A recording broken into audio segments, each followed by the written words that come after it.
Bank Century, salah satu kasus terbesar dalam sejarah perbankan Indonesia, mencuat ke permukaan pada tahun 2008.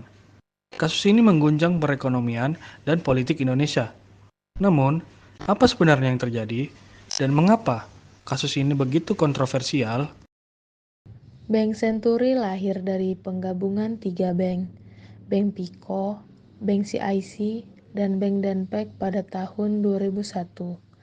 Awalnya bank ini berjalan normal, namun manajemen bank kemudian menghadapi masalah likuiditas, yaitu tidak mampu memenuhi kewajiban jangka pendeknya. Ini adalah awal dari kejatuhan Bank Century. Pernahkah Anda mendengar kasus Bank Century? Sebuah skandal keuangan yang mengguncang Indonesia. Di balik gedung megah dan bisnis perbankan yang terlihat sukses, tersimpan rahasia gelap yang merugikan negara triliunan rupiah. Pada tahun 2008, Bank Century mengalami krisis likuiditas yang sangat parah. Pemerintah melalui Bank Indonesia kemudian memutuskan untuk memberikan dana talangan sebesar 6,7 triliun rupiah untuk mencegah terjadinya krisis sistemik. Namun keputusan ini justru memicu kontroversi dan menjadi sorotan publik. Banyak pihak yang mempertanyakan urgensi pemberian dana talangan tersebut, serta prosedur yang dilalui. Dugaan adanya penyimpangan dalam penggunaan dana talangan pun mencuat. Sejumlah investigasi dilakukan, baik oleh lembaga negara maupun pihak swasta untuk mengungkap kebenaran di balik kasus ini. Dampak dari kasus Bank Century ini sangatlah luas.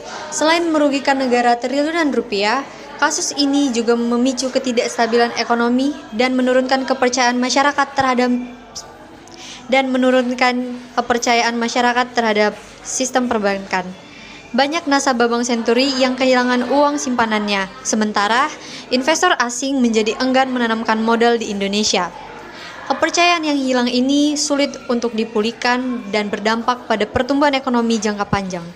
Apa yang menyebabkan kasus ini terjadi? Ada beberapa faktor yang berkontribusi, diantaranya adalah lemahnya pengawasan oleh Bank Indonesia, adanya konflik kepentingan di antara para pengambil keputusan, serta dugaan kuat adanya praktik korupsi. Kasus ini juga mengungkap adanya celah dalam sistem perbankan Indonesia yang perlu diperbaiki.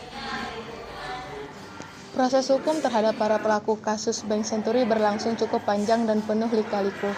Sejumlah pihak telah diadili dan dijatuhi hukuman. Namun, hingga saat ini kasus ini masih terus menjadi perdebatan publik. Banyak pihak yang merasa bahwa proses hukum belum berjalan secara tuntas dan masih ada pihak-pihak lain yang belum terungkap. Setelah melalui proses hukum yang panjang, beberapa tokoh yang terkait dengan kasus Bank Century akhirnya dihadapkan di pengadilan. Salah satu tokoh utama, Robert Tantular, pemegang saham pengendali Bank Century, dijatuh hukuman penjara. Pengadilan memvonisnya berdasarkan pasal-pasal dalam Undang-Undang Perbankan Nomor 10 Tahun 1958 serta Undang-Undang Tindak Pidana Pencucian Uang Nomor 8 Tahun 2010.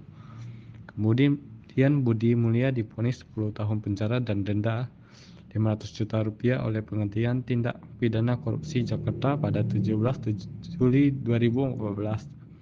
Di tingkat banding, Pengadilan Tinggi DKI Jakarta menambah hukumannya menjadi 12 tahun penjara. Namun hukuman Budi semakin diperberat di tingkat kasasi. Mahkamah Agung mengubah vonis Budi menjadi 15 tahun penjara dan denda senilai 1 miliar rupiah. Majelis Kasasi yang diketuai Adija menyatakan Budi terbukti melanggar pasal 2 ayat 1 Undang-Undang Nomor 31 Tahun 1999 sebagaimana diubah dengan Undang-Undang Nomor 20 Tahun 2001 tentang pemberantasan tindak pidana korupsi. Kasus Bank Century memberikan pelajaran berharga bagi kita semua, terutama dalam hal pengawasan terhadap sektor keuangan dan pencegahan korupsi.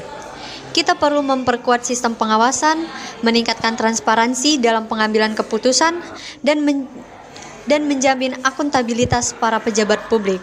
Selain itu, perlu dilakukan reformasi sistem perbankan untuk mencegah terulangnya kasus serupa di masa depan. Kasus Bank Century adalah sebuah pengingat bagi kita semua bahwa korupsi adalah kejahatan yang merugikan banyak pihak. Mari bersama-sama kita lawan korupsi dan bangun Indonesia yang lebih baik.